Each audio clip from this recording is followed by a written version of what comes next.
Aldwych in London went out of service 16 years ago, but while the trains are unlikely ever to return, the station is about to relive the most famous episode in its history. 70 years ago this week, during the Blitz, Aldwych was turned into a deep shelter from the German bombs, and to mark the occasion, the station is being temporarily reopened to the public. This ticketed exhibition now fully sold out, but Robert Hall can give us a glimpse, because he went inside for us and he joins us now. Morning, Robert. Good morning, you two. Yes, the last passengers came through back in 1993, but in fact, when the gates closed, the station looked much as it had done back in the 1940s. The sort of green and cream tiles on the walls, it needed a bit of a lick of paint. You can see here that the London Transport Museum has done a lot of work turning it back, putting some posters back up, making sure this looks exactly as it would have done to those Londoners who were seeking safety down below. The difference is they probably would have gone down in the lifts, which are over there. I've got to go down more than 119 steps, which are over there. So I'll see you at the bottom. Heading underground. For thousands of Londoners, the dimly lit, crowded tunnels provided a chance of survival and became a second home. By day, the tube kept London moving. By night, the platforms and track beds were packed with young and old who'd clattered down the stairways. When the siren sounded, safety was wherever you could find it. Every evening, we were expected to go in the shelter. Doris Purdy, who's 91, worked in London's West End. She witnessed what happened to those who couldn't reach the shelters. We were going down Holborn once, towards Holborn Circus, and there'd been a direct hit on a block of flats, and you could hear the people screaming, you know, sort of, help me, help me, help me.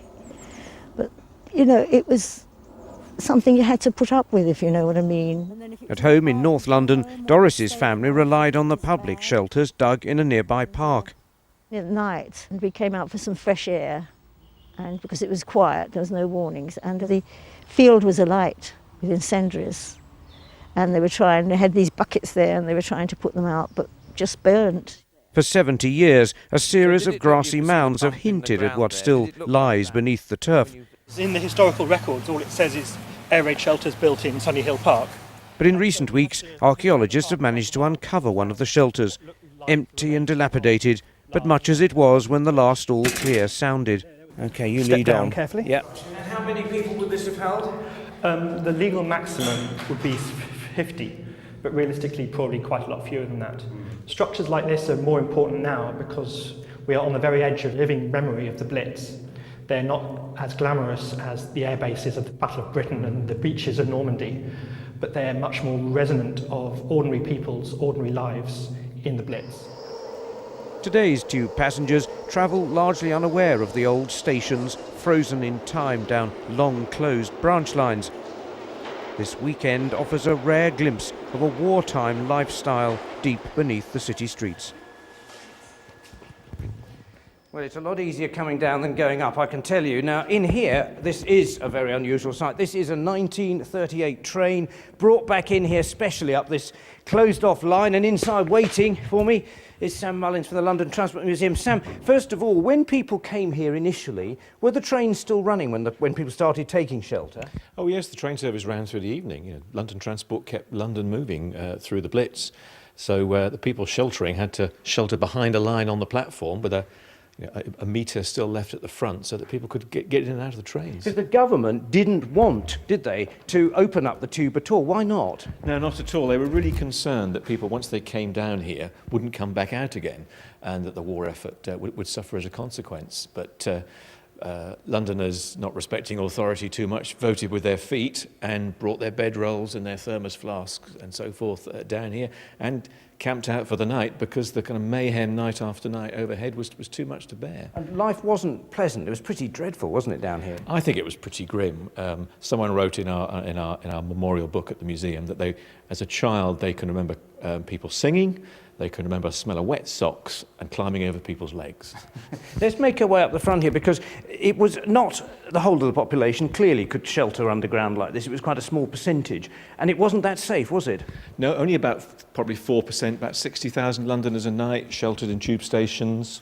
70, 80 tube stations we use for sheltering, so it's a relatively small number. But it's very high profile because the government used the tube sheltering story as propaganda, that London could take it and we would see it through. And it was a very important part of the propaganda story to encourage America into the war.